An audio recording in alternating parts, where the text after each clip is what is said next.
양치를 하다가 거울을 봤는데 치아 목 부분이 움푹 패여 있고 찬물만 마셔도 싫어하시는 분들이 많이 계십니다. 레진으로 떼어봐도 아무 소용없는 경우가 많이 있는데요. 오늘은 실제로 채워서 해결되는 치아 페임과 아무리 채워도 해결이 안 되는 치아 페임을 구분을 해서 한번 말씀드려 보도록 할게요. 영상 끝까지 보시면은 내 치아 페임이 채워서 해결이 가능한지 다른 치료를 고민을 해야 되는지 여러분 스스로 판단을 하실 수가 있을 겁니다.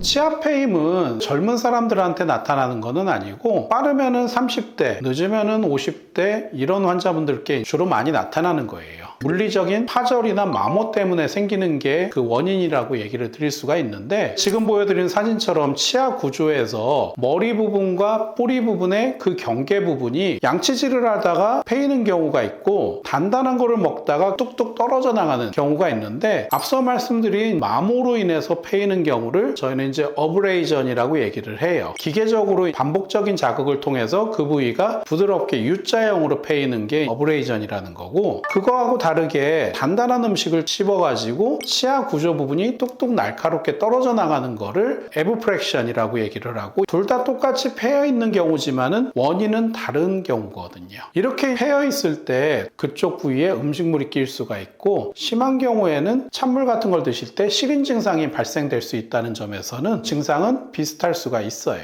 그리고 이제 이 치아 페인 부분을 진행 단계에 따라서 제가 한번 구별해서 설명을 드리면은 거의 보이지 않지만은 약간 시린 경우가 있는데 이게 이제 바로 초기 단계의 치아 페임이에요. 이런 경우는 사실 눈에 보이지는 않지만은 제가 손톱으로 그 부위를 살짝 긁었을 때 탁탁 걸리는 부분이 좀 느껴질 수는 있는 거거든요. 두 번째는 중기 단계가 될 수가 있는데 그 페임이 조금 더 커졌을 때 육안으로 봤을 때도 그 페인 정도가 보이는 경우예요. 사실 이 정도까지 오면은 좀 시림 증상을 심하게 느끼는 분들도 있고 어떤 분들은 이 정도까지 와도 시림 증상을 느끼지 않는 분들도 계세요. 마지막 단계는 진짜 많이 패여 있을 때예요. 지금 사진에서 보여드리는 것처럼 그 페인 부분 안쪽으로 신경까지 비쳐 보일 정도로 심하게 패인 경우거든요. 이 정도까지 됐으면은 환자분들이 진즉에 치과 가가지고 처치를 받으셨어야 되는데 좀 치과에 많이 관심이 없으신 분들이 이 정도까지 돼가지고 오시는 분들이 가끔씩 계세요.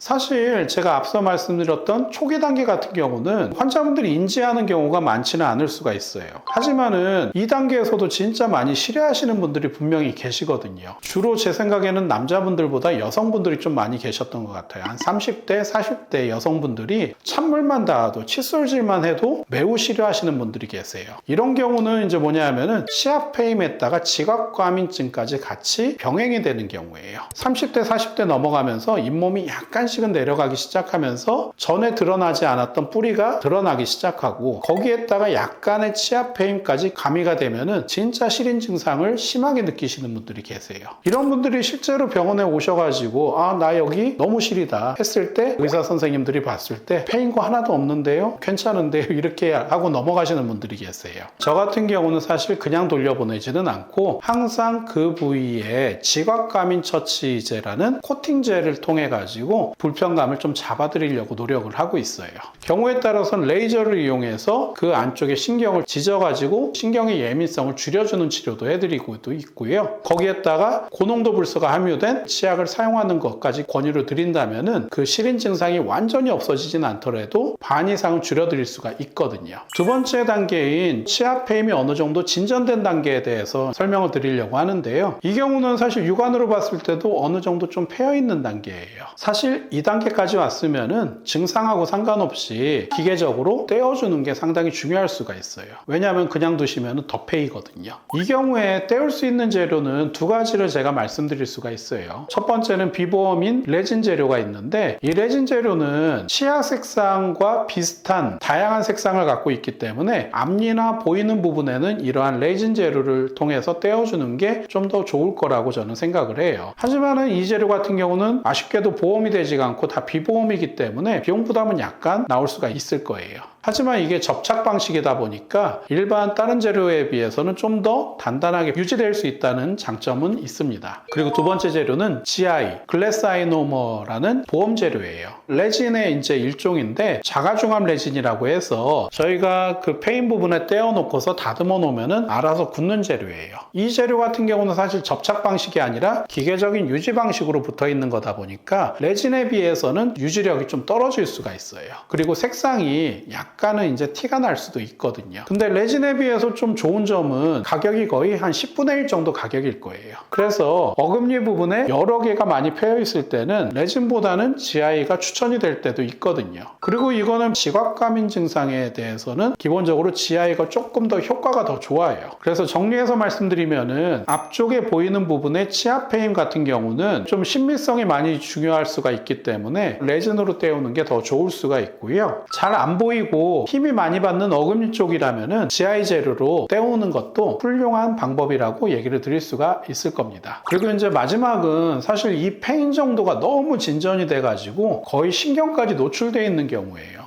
이런 경우는 이미 이제 신경이 다 드러나 있고 그 신경 안쪽으로 이미 다 오염이 되어 있는 경우가 많이 있거든요. 이미 시린 걸 넘어가지고 욱신욱신하고 아픈 경우도 있고 뿌리 쪽에 커다란 염증까지 잡힌 경우들인데요. 이런 경우는 운이 좋으면 그래도 신경치료를 통해 가지고 염증을 정리를 해내고 다시 재생해서 크라운 치료로 만들어낼 수도 있기도 하지만은 이미 이제 그 손실도가 너무 크고 염증도 많이 커가지고 도저히 살릴 수 없는 단계까지 넘어가는 경우도 분명히 있어요. 솔직히 말씀드리면은 이런 상태에서는 치아를 붙잡고 있는 뿌리 주변의 잇몸뼈 자체가 이미 무너진 상태이기 때문에 이것을 떼우는 것만으로는 한계가 있습니다. 그래서 이미 잇몸뼈가 많이 녹고 치아가 흔들리는 단계라면은 어떻게든 다시 채워서 쓰자라는 전략에서 벗어나야 할 때입니다. 만약에 일부 치아만 그 문제가 심각할 경우라면은 문제가 있어서 치료가 필요한 치아만 골라서 발치를 하고 그 부위에 임플란트를 통해 가지고 기능 회복을 하는 게 중요할 수가 있습니다. 페임이나 기능의 상실 부분이 주변으로 퍼져나갈 수도 있는 거니까요. 그리고 여러 개의 치아, 특히 3분의 2 이상의 치아가 한 번에 다 망가지는 경우라면은 전체적인 기능 복구를 위해서 풀아치 임플란트 치료를 생각을 하실 수도 있을 거예요. 보통 여기까지 오신 분들이라면은 이미 이제 위아래 치아가 다 전체적으로 다 패여 있기도 하고 풍치로 인해서 잇몸뼈도 다 녹아 있고 흔들림도 심해가지고 식생활에 애로사항을 갖고 있는 분들이 많이 계신데요. 이 정도까지 오신 분들이라면은 남은 잇몸뼈를 최대한 활용을 해서 4개에서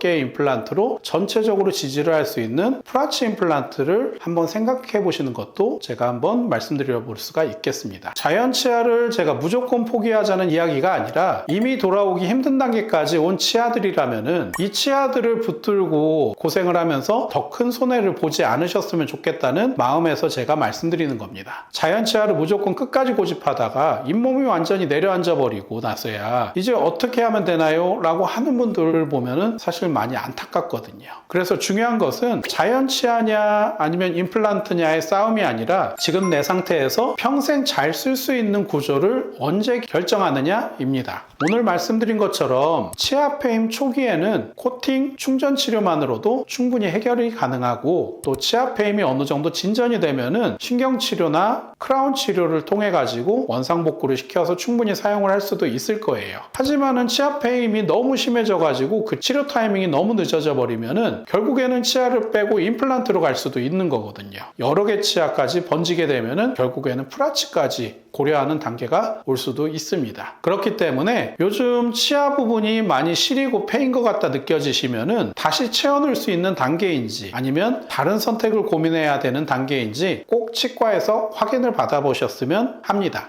필요하시면은 내 상태에 맞는 부분 임플란트 치료서부터 풀아치까지 자세하게 하나씩 설명을 드릴 테니까 편하게 상담받아 보셨으면 좋겠습니다. 영상이 도움되셨으면 좋겠고요. 지금까지 인생플란트 치과 대표원장 김은희였습니다. 감사합니다.